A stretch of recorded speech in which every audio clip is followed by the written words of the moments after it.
DBKU berhebat usaha mitigasi banjir di Kuching juga lambakan durian hingga dijual sehingga RM1 sebiji jadi tarikan ribuan peminat Raja Buah. Langsung dari Sarawak, Nursila Talaha teruskan dengan perinciannya. Terima kasih Nurul. Dewan Barat Kuching Utara DBKU terus berusaha menangani cabaran banjir kilat yang kerap melanda beberapa kawasan di bandara ini, terutama semasa musim monsun. Antara kawasan yang menjadi perhatian adalah Jalan Tun Ahmad Zaidi, Lorong Kamaliat, Lebuh Cloud Estate, Taman Milian serta Kampung Pasir Pandak. Menurut Datuk Bandar DBKU, Datuk Helmi Othman, kerja-kerja penyelenggaraan perparitan secara intensif telah dilakukan dalam tempoh 3 bulan terakhir. Katanya pihaknya komited memastikan aliran air lebih lancar bagi mengurangkan risiko banjir. Pemantauan berkala juga dilakukan untuk mengenal pasti punca masalah dan menyediakan penyelesaian jangka panjang. Kerjasama erat bersama Jabatan Kerja Raya JKR dan Jabatan Pengairan dan Saliran DID turut dilaksanakan bagi meningkatkan keberkesanan sistem peparitan di kawasan kritikal. Sekiranya ada bantuan-bantuan yang dikendaki oleh pejabat residen dan pejabat daerah Kuching, kita akan menyalurkan kemudahan-kemudahan kita untuk membantu agensi-agensi yang berkenaan di tempat pemindahan ini, dan juga kita menyediakan lori-lori yang besar untuk memindah perkara-perkara atau bahan-bahan yang diperlukan untuk masa banjir seperti tilam, bantal dan sebagainya.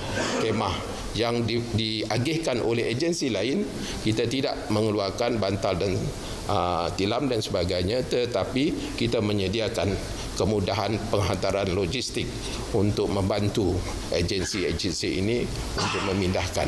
DBKU turut menyeru penduduk untuk melaporkan masalah berkaitan banjir melalui hotline atau WhatsApp bagi memastikan tindakan segera dapat diambil.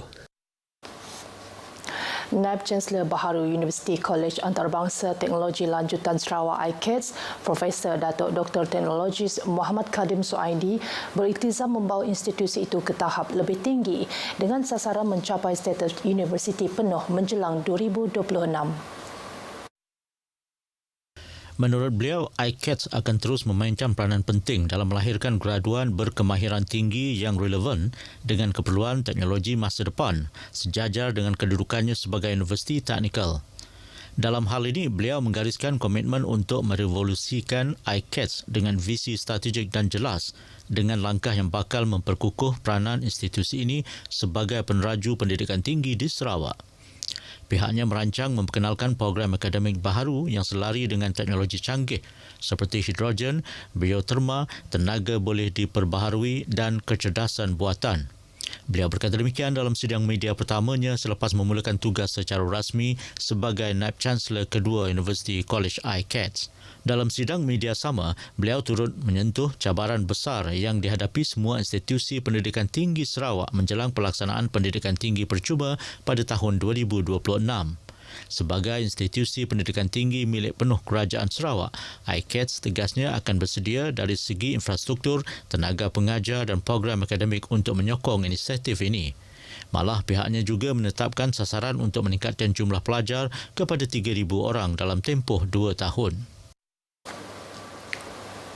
Musim durian kini melanda Kuching, membawa lambakan raja segala buah ini ke pasaran dengan harga yang semakin murah.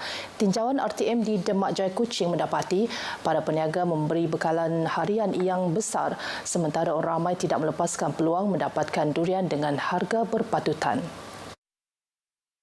Lebih kurang kita ada ke 9,000 ke 10,000 biji sehari. Untuk selalunya lah, kalau dalam satu hari boleh datang 3 ke 4 lori lah lebih kurang untuk sehari. Kita ada banyak supplier. Menurut peniaga durian Ashraf Saidan, bekalan diperoleh dari pelbagai pembekal termasuk dari Serikeh dan Simunjan. Harga durian yang tinggi pada awal bulan November kini menurun dengan ketara. Tapi sekarang kita ada kebanjiran durian lah, jadi harga durian dah turun. Jadi untuk standard lah, paling murah lah kami jual. Satu plastik RM15, isi penuh-penuh RM15 je. Ada yang satu plastik RM35, ada yang sebiji RM2, ada yang sebiji RM1. Macam tadi kita ada lelong sebiji RM1. Paling rendah lah yang kita ada untuk setakat tu. Selain durian, peniaga turut menawarkan buah-buahan tempatan seperti dabai, manggis dan rambutan. Satunya untuk makan sendiri oleh kerana minat. Satu, nombor dua, order orang banyak. Kuih lah, especially bingka durian premium. Biasanya dibuat tempoyak, kemudian dempuk lah pada biasa, dempuk durian lah, dodol durian. Kalau bahasa orang dulu ada juga mula dempuk durian.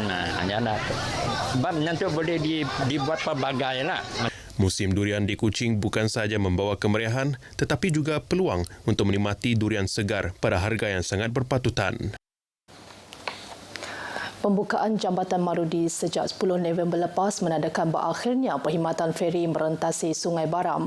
Projek yang ditunggu-tunggu itu menjadi pemangkin pembangunan di Baram meliputi kawasan Marudi, Mulu dan Telan Usang. Laporan Noriza Jau. Walaupun dikategorikan sebagai projek sakit sebelum ini, inisiatif kerajaan negeri yang membiayai projek ini akhirnya berjaya merealisasikan harapan lebih 60,000 penduduk Baram. Timbalan Menteri Kesihatan Awam, Perumahan dan Kerajaan Tempatan Merangkap Adun Marudi, Datuk Dr. Penguang Manggil memberitahu projek mencecah RM116.5 juta ini telah siap 18 Oktober lepas iaitu 9 bulan mendahului jadual. Oleh kerana daripada projek yang gagal jadi satu projek yang very successful in terms of completion dan juga workmanship seperti yang nyatakan. Rata-rata penduduk senada, pembukaan jambatan ini akan terus memacu pertumbuhan sosioekonomi penduduk setempat. Saya betul-betul bersyukur dan berterima kasih sebab jambatan ini akan memudahkan kami sebagai penduduk di Marudi untuk pergi ke Miri, dan bukan itu sahaja, jambatan ini juga akan menjadi satu platform meningkatkan ekonomi penduduk Marudi. Dengan adanya jambatan yang dibina, maka respon kita untuk hadir ke sebarang kecemasan yang di luar kawasan Marudi amat cepatlah daripada yang sebelum ini, kerana sebelum ini terpaksa menunggu feri pergi dan balik.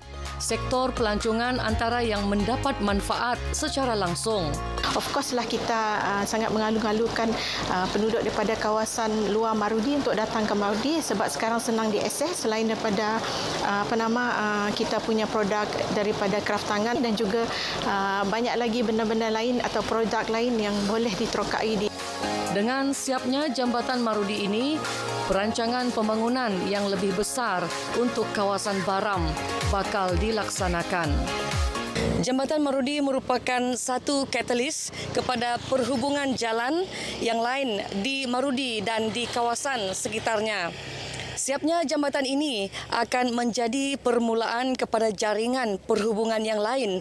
Jambatan yang merupakan satu keperluan yang mustahak ini sekaligus membuka jalan mudah untuk aktiviti ekonomi dan juga sosio penduduk di sekitarnya. Selepas ini, jajaran baharu sepanjang 42 km akan dibina menghubungkan Jambatan Marudi dengan Bandaraya Miri. Beberapa rangkaian jalan juga dalam perancangan untuk meningkatkan ketersambungan di kawasan pedalaman. Ini termasuk menghubungkan Marudi dengan Mulu dan Long Lama, seterusnya dihubungkan dengan Sarawak Sabah Link Road SSLR. Noriza Jau, RTM. Beberapa batang jalan di Bandar Kuching akan ditutup pada Selasa minggu depan bersempena acara Countdown 2025 yang akan berlangsung di tebingan Kuching.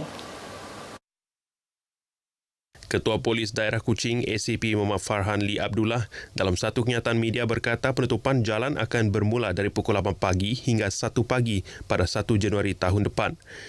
Antara jalan yang terlibat adalah Jalan Main Bazar dari arah Lebuh Wayang, Jalan Gambir dari arah Jalan Market dan Lebuh Java menuju ke Jalan Gambir.